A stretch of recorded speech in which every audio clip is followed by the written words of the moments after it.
इस अध्याय का विषय है अलंकार के भेद।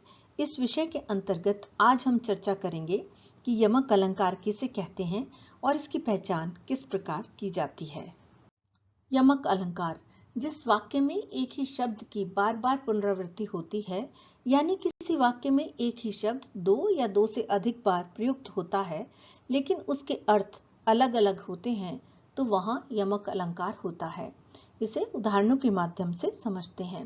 पहला उदाहरण है काली घटा का घमंड घटा। इस पंक्ति का अर्थ है कि घनघोर काले बादलों का घमंड कम हुआ है। इस प्रकार यहाँ पहले घटा शब्द का अर्थ बादल तथा दूसरे घटा शब्द का अर्थ कम होना है।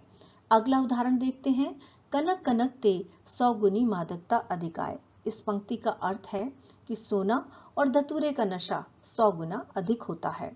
इस प्रकार इस वाक्य में एक कनक शब्द का अर्थ सोना तथा दूसरे कनक शब्द का अर्थ धतूरा है। इन दोनों उदाहरणों में हम देख रहे हैं कि घटा और कनक शब्द दो बार आए हैं, लेकिन दोनों के अर्थ अलग अलग हैं। अतः यह यमक अलंकार के उदाहरण हैं। यमक अलंकार के अन्य उदाहरण इस प्रकार हैं। 3 बेर खाती थी वे 3 बेर खाती हैं। इस पंक्ति का अर्थ है कि पहले वे 3 बार यानी 3 समय भोजन करती थीं और अब केवल 3 बेर एक प्रकार के फल को खाती हैं। अर्थ के अनुसार यहाँ पहले बेर शब्द का अर्थ समय और दूसरे बेर शब्द का अर्थ फल है। अन्य उदाहरण देखते हैं। कबीर सोई पीर है जो जाने पर पीर। कबीर कहते हैं कि सच्चा संत यानी पीर वही है जो दूसरों की पीड़ा को जानता हो। यहाँ पहले पीर शब्द का अर्थ संत और दूसरे पीर शब्द का अर्थ पीड़ा है। अतः यह दोनों ही यमक अलंकार के उदाहरण हैं। ऊधो जोग जोग हम नाही। इस पंक्ति में जोग शब्द का प्रयोग 2 बार हुआ है और इस पंक्ति का अर्थ है कि हे उद्धव, हम योग के काबिल नहीं हैं या उसके योग्य नहीं हैं। इस तरह यहाँ पहले जोग शब्द का अर्थ योग साधना और दूसरे का अर्थ योग्य है। अगला उदाहरण है खग कुल कुल कुल सा बोल रहा। पक्षियों का समूह कुल कुल सा बोल रहा है यानी कलरव कर रहा है। इस पंक्ति में पहले कुल का अर्थ पक्षियों का समूह या वंश है तथा दूसरे कुल शब्द का अर्थ कुल कुल की ध्वनि है। जेते तुम तारे तेते नभ में न तारे हैं। आपने जितने लोगों को तारा है अर्थात जितने लोगों का उद्धार किया है उतने तो आसमान में भी तारे नहीं हैं। इस अर्थ के अनुसार यहाँ पहले तारे शब्द का अर्थ उद्धार और दूसरे तारे शब्द का अर्थ आकाश में चमकने वाले तारे हैं। अगला उदाहरण है पास हीरे हीरे की खान खोजता कहाँ और नादान।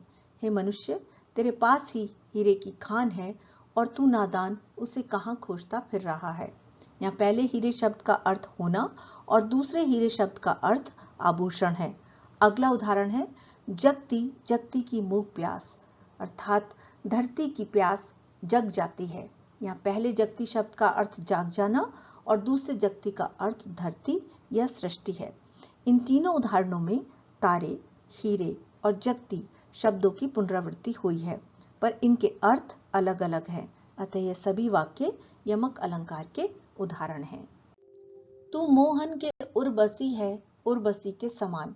इस पंक्ति में उर्वशी शब्द 2 बार प्रयुक्त हुआ है और इस पंक्ति का अर्थ है कि तू मोहन के हृदय में उर्वशी यानी एक देव सुंदरी अप्सरा के समान बसी हुई है। इसलिए यहाँ पहले उर्वशी का अर्थ होगा हृदय में बसी और दूसरे उर्वशी का अर्थ एक अप्सरा है। अगली पंक्तियां देखते हैं। माला फेरत जुग भया फिरा न मन का फेर, कर का मन का डार दे मन का फेर। इन पंक्तियों का अर्थ है माला फेरते फेरते युग बीत गया पर मन का कपट दूर नहीं हुआ। इसलिए हे मनुष्य, हाथ का मन का छोड़ दे और अपने मन रूपी मनके को फेर अर्थात मन का सुधार कर। इस ध्वनि में फेर और मन का शब्दों का भिन्न भिन्न अर्थों में प्रयोग हुआ है। फेर का पहला अर्थ है माला फेरना और दूसरे का अर्थ है भ्रम या छल कपट। इसी प्रकार पहले और तीसरे मन का शब्द का अर्थ है हृदय और दूसरे और चौथे मन का अर्थ है माला का दाना। फेर तथा मन का शब्दों की पुनरावृत्ति तथा भिन्न भिन्न अर्थों के कारण यह यमक अलंकार का सुंदर प्रयोग हुआ है।